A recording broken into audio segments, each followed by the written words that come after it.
Hello everyone, welcome to first episode of breaking news legal views. तो हमने आपको promise किया था that we will bring to you some current relevant topics और उनकी relevance आपकी डे टू डे लाइफ में क्या है ये हम आपको बताएंगे। Today's topic is comedy, constitution and consequences. तो नाम से ही पता चल रहा है it's about some comedian only. Last week हमने देखा समय रैना और उनके फेलो कॉमेडियन सुप्रीम कोर्ट में अपीयर हुए थे। क्यों अपीयर हुए थे?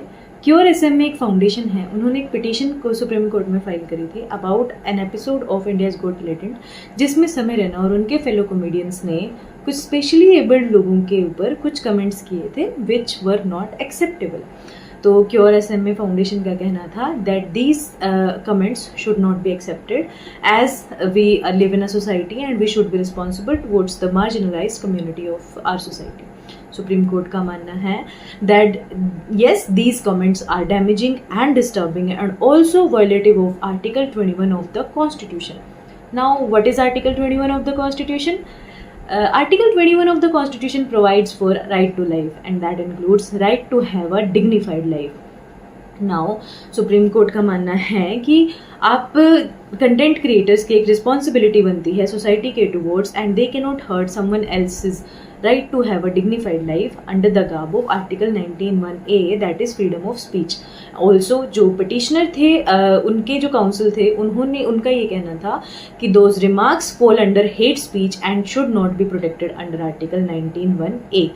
अब आर्टिकल 19(1)(a क्या है? Article 19(1)(a provides for freedom of speech. That means you have a right to speak your opinions out in the world, but can we say that those rights should be violative of someone else's right?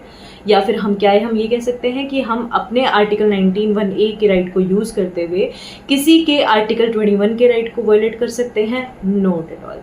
तो supreme court का मानना था कि article 19(1)(a can not overpower article 21 in any circumstance. Also supreme court ने ये भी बोला कि सिंस कंटेंट क्रिएशन और स्टैंड अप कॉमेडी बहुत ज़्यादा आजकल प्रचलन में है, तो इनके लिए हमें कुछ गाइडलाइंस निर्धारित कर देनी चाहिए, क्योंकि as a society we are responsible to protect our peoples right. तो अब क्या क्या वो गाइडलाइंस हो सकती हैं? फर्स्टली तो हम हेट स्पीच की डेफिनेशन को देखेंगे कि क्या क्या हम हेट स्पीच के अंतर्गत ला सकते हैं और क्या कंटेंट क्रिएटर्स की सोशल रिस्पॉन्सिबिलिटी बनती है। Because when you have been followed by some millions of followers और थाउजेंड्स ऑल्सो, आपकी एक सोसाइटी की तरफ रिस्पॉन्सिबिलिटी बनती है। और ऑल्सो जो प्यूनिटिव और रेमेडियल एक्शंस होते हैं उनके बारे में कुछ गाइडलाइंस होनी चाहिए।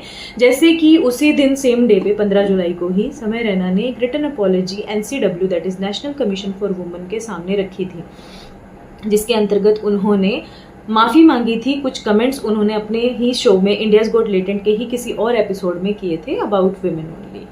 तो this is some remedial actions हम कह सकते हैं, और कुछ प्यूनिटिव एक्शंस भी होने चाहिए ऑफ कोर्स। तो क्या हम ये कह सकते हैं कि अब कॉमेडियंस को जोक्स लिखने के टाइम पे एक लॉ बुक्स भी अपने साथ रख लेनी चाहिए? और या फिर हम ये भी कह सकते हैं कि कॉमेडियंस के लिए ये सेफ रहेगा कि बढ़ते पेट्रोल प्राइसेस और या फिर सड़कों पे हो रहे गड्ढों के बारे में ही जोक्स बना ले, ज़्यादा बेटर रहेगा, बिकॉज आप कभी भी लॉ के रडार में आ सकते हो। That's it for today. We will meet in the next episode of this series. Till then, bye bye, take care, thank you.